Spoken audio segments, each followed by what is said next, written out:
ఇది పేడేది కదా, జారి పడిపోతాం. తేదిలే మంచిది.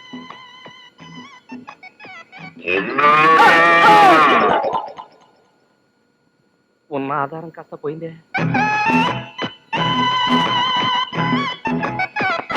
అబ్బో, ఈ మున్సిపాలిటీ వాళ్ళకి పని పాట లేనట్టుంది. ఎక్కడ చూసినా బోట్లే.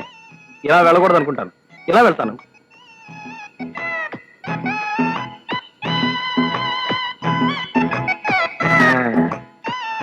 ఇదేదో బాగానే ధైర్యంగా నడవ.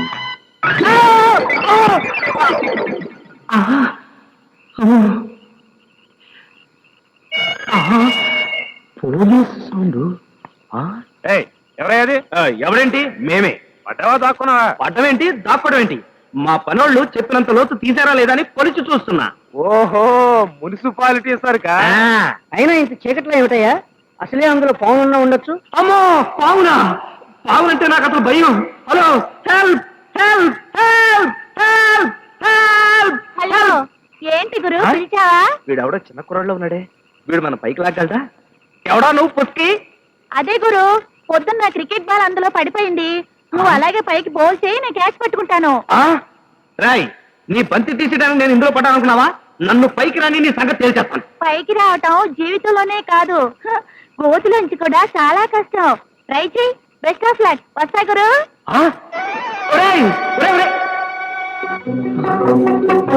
పావులు.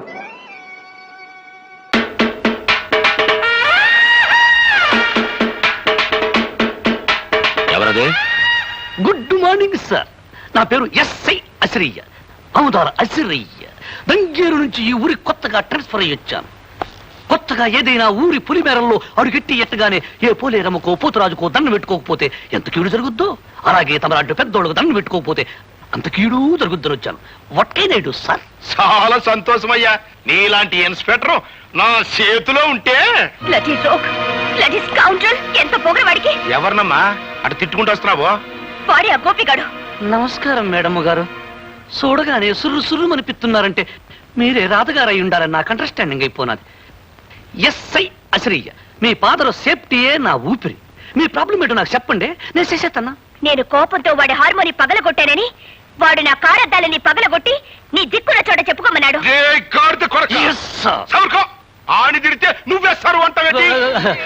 మా ఎస్పీ దొరగారు కూడా నన్ను ముద్దుగా అలాగే పిలిచేవారు, అందుకే పొరపడైపోయింది. ఆ గోపిగాడు ఎంత గుండెలు తీసిన బంటు కాకపోతే నా కూతురును అవమానించి దాని కారుని బద్దలు కొడతాడా? అన్ని దెబ్బకి దెబ్బ నేను తిత్తగా. I am ear. Why pear? ఏం చేస్తారట?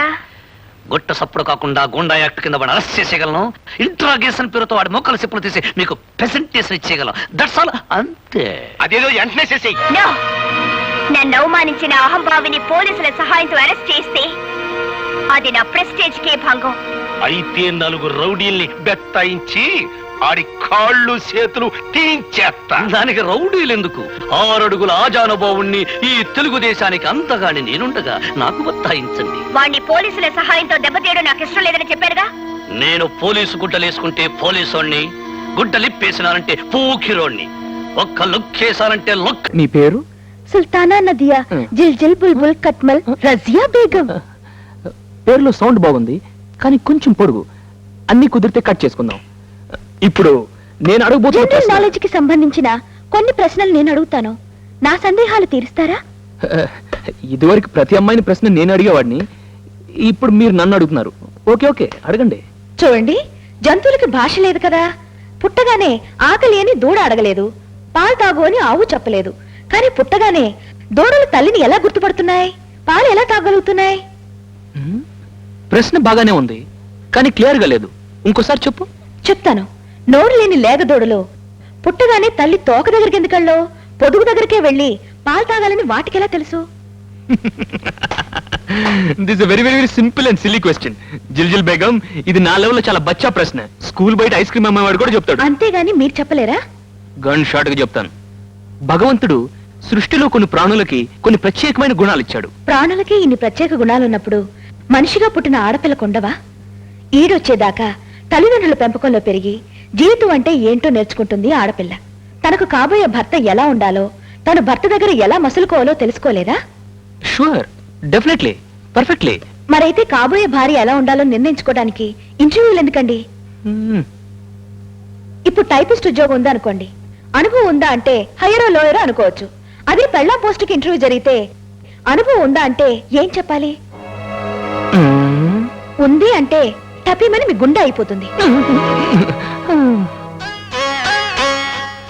గుడ్, నువ్వు నాకు నచ్చావు. I like you. ఇన్నాళ్ళు మీ ఆశ్రమంలో నీలాంటి అమ్మాయి నాకు తగలేదే. సరే గాని మరి మీరేదో అడగాలనుకున్నారు కదా, అడగండి. That's all, it's over, clean bold. Please అలా అనకండి. దయచేసి మీరేం అడగాలనుకున్నారో అడగండి. Good, very good. I like you again. కొత్తగా పెళ్ళై అత్తవారింట్లో అడిగిపెట్టిన ఆడపిల్లని 5 ముఖాలున్న దీపపు సమ వెలిగించమంటారు. ఎందుకు?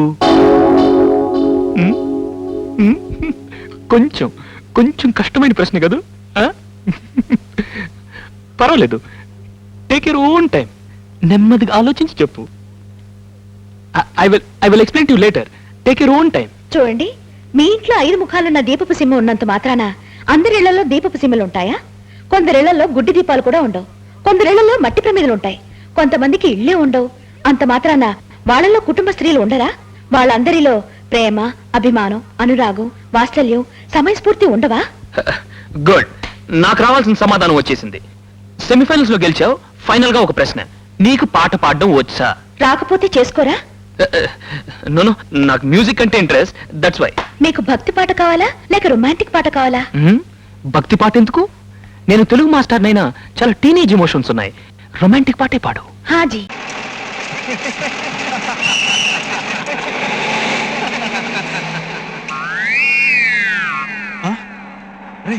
సంజయ్రా నీ తండ్రింట్రా, ఎవరి తండ్రి కనపట్టలేదు. ఇండియన్ ఫుడ్ తాపులుంటేనే ఆగని బత్తు, తాపులు లేకపోతే ఆగుతుందా? మరి ఇప్పుడు బస్ రావడం ఎలా రా? ట్రైన్ ఆపాలంటే ఏం చేస్తాం? ట్రైనా? ఓ ట్రైనా, చైన్ లాగుతాం.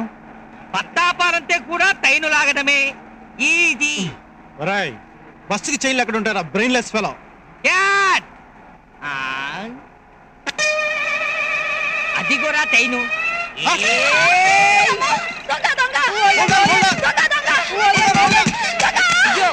అయ్యో, నేను దొంగ కాదు తల్లి, నన్ను వదిలిపెట్టు, నన్ను వదిలిపెట్టు. ఇప్పుడు ట్రైన్ ఆపాలంటే ట్రైను లాగాలి కదా. మరి ట్రైన్ అంటే తెలీదా? ఊ అంటది, తుకుతుకు అంటది, పొగట్టది, పట్టాలుంటాయి. పట్టాలంటే ఈ పట్టాలు కాదు, 2 పట్టాలుంటాయి. భగ్న ప్రేమికుల్లా, తూర్పు పరమరల్లా కలుసుకోకుండా సమాంతరంగా ఉంటాయి. ఆ పట్టాలు బెత్తులుంటాయి. బెత్తులు పట్టలు కాదమ్మా, బెత్తులు. బెత్తులు తూతేరు తీతేరు ఉంటాయి. మనం పడుకుంటాం. మనం పడుకుందామంటావా? ఏంటో కంగారు పడిపోతా. ఆయన చెప్పిన నాకు అర్థమైంది. ఇప్పుడు ట్రైన్ ఆఫ్ చేయడానికి చైన్లు అవుతాం కదా, అలాగే బస్సు ఆఫ్ చేయడానికి నీ చైన్ లాగాడు. ఓరీడు తెలివి తెల్లారిపోను. థ్యాంక్స్ డ్రైవర్ గారు. ఈ బస్సు మొత్తంలో నన్ను బాగా అర్థం చేసుకుంది మీరొక్కరే. ఇంతకీ బస్సు ఎందుకు ఆపాలనుకున్నట్టు?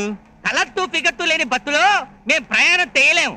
ఓ అదే, ఇంకో 6 రోజుల పాటు విమెన్స్ కాలేజీకి లీవులు. Thanks for the information. అవును డ్రైవర్ గారు, మీరు ఇక్కడ ఉన్నారు, బస్సు వెళ్ళిపోతోంది, డ్యూటీ మారారా? లేదు నాయనా, ఇంకో 2 మైళ్ళ వరకు టర్నింగ్స్ లేవు, అందుకని స్టీరింగ్ కర్ర కట్టి ఇటు వచ్చా.